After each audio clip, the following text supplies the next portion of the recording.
33 minutes to answer. Ang tamang sagot ay one word about sa dito pagpunta sa Macau, Hong Kong. At ito yung tulay, nakikita nyo po yung tulay. Ayan, full watch from start Macau to Hong Kong to Macau.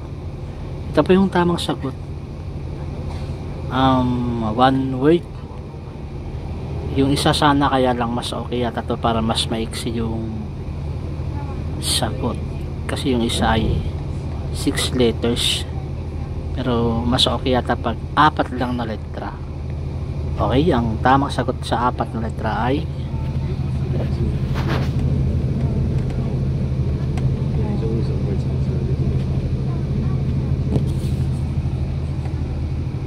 yan po, full.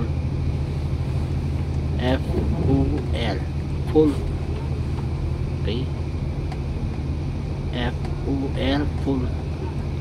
Kasi guys, the reason why full is, sabi dito pag punta ka sa dito sa Hong Kong, may pipilapang kang ganito, do not full this one, nakalagay doon sa baba, wala po pero nakalagay do not full, please retain in passport, and then do not full. Itong ipipil up mo yung pangalan, passport number, at saka citizenship. Yung po kumbaga information na yan, wag mo daw siyang i-full ito kapag napilapan. So yun po yung tamang sagot, F-O-L, full. So hanggang dito na lang guys, nandito na kami sa Macau. Ayun na po yung Macau within 35 minutes. Sige, ilagay ko dito para hindi siya magalaw, hindi siya malabo, klarong klaro. Ilagay ko sa harapan ng aking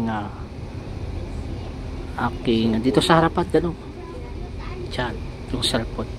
Ang ganda pala, kaysa ay nahawak-hawakan ko magalaw, ito ay hindi magalaw. Ayan nandito na kami sa Macau. Macau, malapit na.